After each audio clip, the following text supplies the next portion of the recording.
अस्सलाम वालेकुम जी। मैं हाँ सिजाद हुसैन, तुसी देख रहे हो मेरा यूट्यूब चैनल सनी रिएक्शन। और आज की मज़ेदार वीडियो जी हम बना रहे हैं, जिनके ऊपर रिएक्शन कर रहे हैं वो है अंजम सरोया की।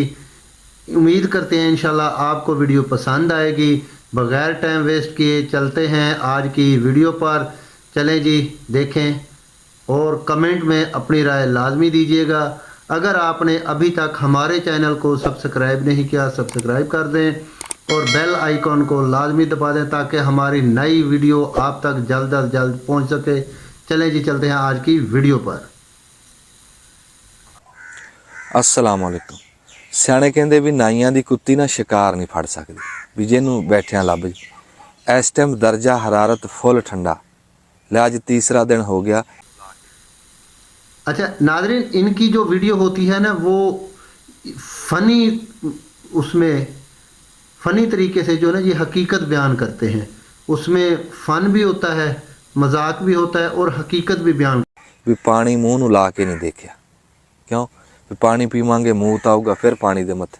ਇਹ ਹਾਲਾਤ ਬਣੇ ਆ। ਫਿਰ ਇਦਾਂ ਦੀ ਠੰਡ 'ਚ ਨਾ ਅਸੀਂ ਡੰਗਰਾਂ ਦੀ ਦਾਰੀ ਕਰ ਰਹੇ, ਸੇਵਾ ਕਰ ਰਹੇ, ਪੱਠੇ ਵੱਢ ਕੁਤਰ ਪਾ ਬੰਨ ਛੱਡ ਵੱਖਰੀ। ਤੇ ਸਾਨੂੰ ਸਿਲਾ ਕੀ ਮਿਲ ਰਿਹਾ? ਤੂੰ ਕਿਤੇ ਸਫ਼ਰ ਤੇ ਚਲਿਆ ਜਾ, ਤੈਨੂੰ ਲੀਟਰ ਵਾਲੀ ਪਾਣੀ ਦੀ ਬੋਤਲ 150 'ਚ ਦੇਣ।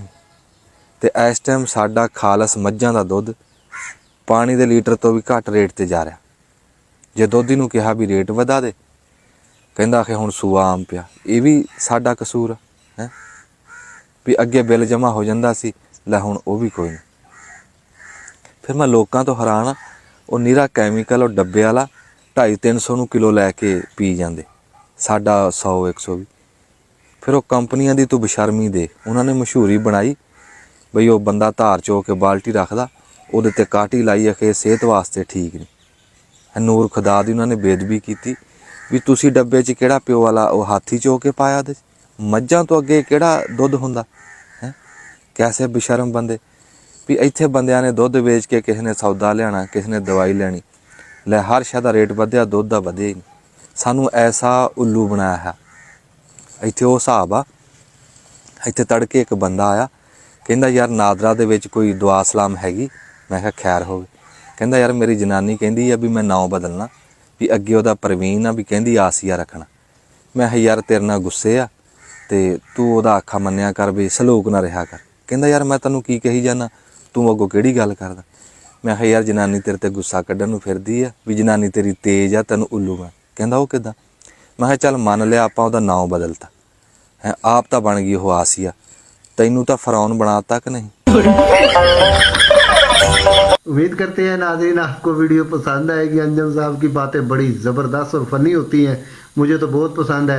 अगर आपको वीडियो पसंद आई है तो कमेंट में लाजमी बताइएगा कि आपको वीडियो कैसी लगी, और हमें लाजमी बताया करें कि आपको कोई वीडियो पसंद हो, उसके ऊपर हम अपनी रिएक्शन वीडियो बनाएं।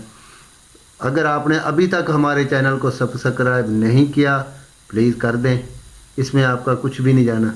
आपकी सपोर्ट चाहिए मुझे, आप सपोर्ट करेंगे तो मैं कामयाब हो जाऊंगा। नई वीडियो के साथ, नए टॉपिक के साथ इंशाल्लाह मिलते हैं बहुत जल्द। तब तक के लिए इजाज़त दीजिए। अपना बहुत ख्याल रखिएगा, दुआ में याद रखिए। अल्लाह हाफिज़।